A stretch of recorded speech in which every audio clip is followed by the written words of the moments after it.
My brother want to say something about in reference to Stan and Chereace. Man, I wrote a poem for Stan and Chereace. It's a real poem. Okay. And it go a little something like this. Don't sweat our clothes, girl, car, house, or vacations. I don't see nothing wrong with a little ambition. Too much talk, can't get along with snitches. We spend most of our days turning rags into riches. Trust and love is all they got to show you, but we'll take the trust right back if we really get to know you. So keep your friends close and your enemies closer. We drink the juice and champagne, just call us the mimosas. We drink the juice and champagne, just call us the mimosa. God's been so good to me, I'm coming back for more. So keep your friends close, your enemies closer. We bring the juice and champagne, yes, there am your mimosa. One life to live, please say it ain't so. God's been so good to we, we're coming back for more. So go ahead, give life and have fun, because tomorrow ain't promised to no one. Thank you. Wonderful. Good job, baby. All right. You want to say something, baby? My wife's so shy. Listen, I always tell my wife, you can be shy if you want. You 9 IMRs away from SVP, you gonna talk whether you like it or not. You guys with me? Now, without further ado, guys, this is what I want you guys to understand. All of us is in this room, and we're looking for an opportunity, all the way inside of an opportunity. And Cornell, I believe, said, don't ever quit. It's gonna be hard times, it's gonna be good times.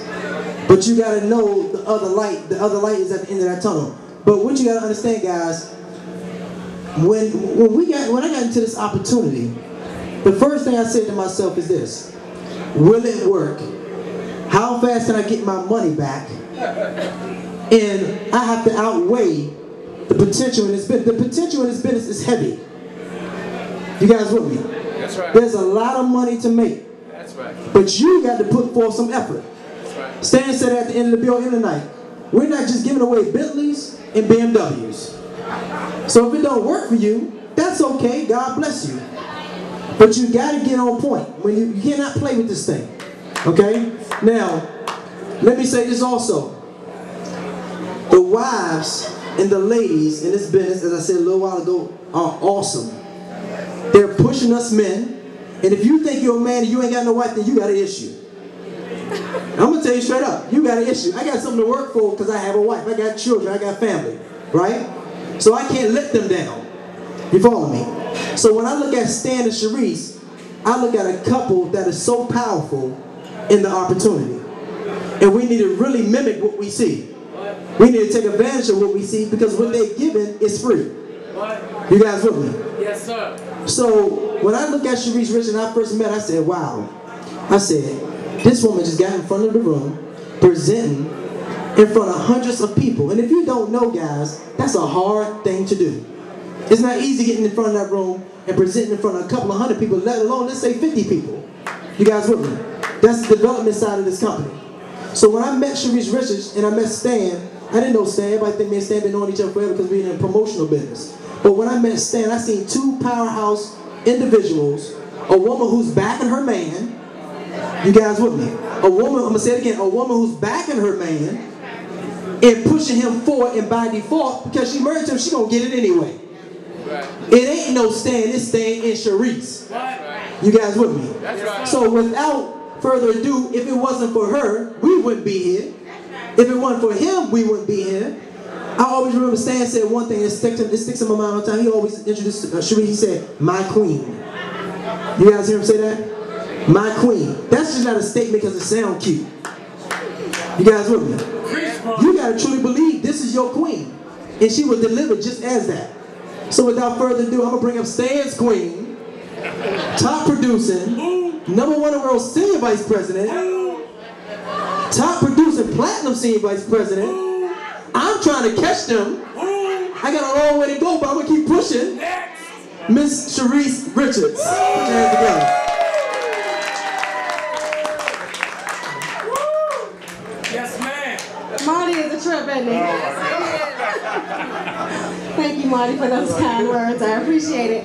Well, okay, I'm excited. You guys excited? Yes. Well, first of all, I've got to give God all the glory and the praise, because truly, if it wasn't for him, I wouldn't be here. So I thank him again for choosing me for this moment. And now it's just my job to bless as many people as I can with this opportunity, because it truly is a blessing. So along those lines, I want to thank some people that was instrumental in helping us get here. First person I want to thank is Mr. Carl Harper. Give it up for Mr. Carl Harper. I love him like a brother. When I tell you guys, we had our little meetings, you know, several times a week, trying to strategize on how to get this thing done. But I appreciate you. I love you. I'm glad that you're our business partner. And I look forward to taking this thing to higher heights, right? Most definitely. I also want to thank Mr. Marty and Israel Wen. Thank you guys for just coming onto the team and for seeing it, because Marty didn't tell you guys that he was an IMR for a couple of months before he decided, okay, this thing is real, I need to get going with this thing. But I thank you guys for being my business partner, and I thank you guys for being my friend. And that's what I love about this opportunity, guys, is that you build friendships, real friendships with people that truly, if it wasn't for this opportunity, you wouldn't have a chance to meet. And then I want to thank you guys, the team. Give it up for yourselves, please. You know, Marty says that we're here, if it wasn't for us, then none of this would be happening. I believe that if it wasn't for you guys, we wouldn't be here today. So I don't take it lightly when I say that it's because of you that we are here today. And I thank God for each and every one of you, and truly whatever I can do to help you guys have success in this opportunity, I am here. Because just like my brother-in-law said, our blessings is just around the corner. And so often I believe that we give up before we capture that blessing. But I believe that God has put us all on this earth for a reason. And what I believe is that this opportunity is just a vehicle that can help us get to our dreams a lot faster than the 9 to 5. So I'm grateful for this opportunity, because it has taken me through a journey. And through this journey, guys, I've discovered 3 things that I want to share with you, that I believe that if you master these 3 things, that you too can realize whatever dreams that you have for yourself. The first thing is fear. And you know, so often people say that fear is what? False evidence appearing real. This is what I believe fear is. Fantasized experiences appearing real. Because when you really think about the fear that you're having, you know, what's going to happen? So what I want you to do is challenge yourself when you're faced with those fears to just face it head on. And one thing that someone said to me was to do it afraid.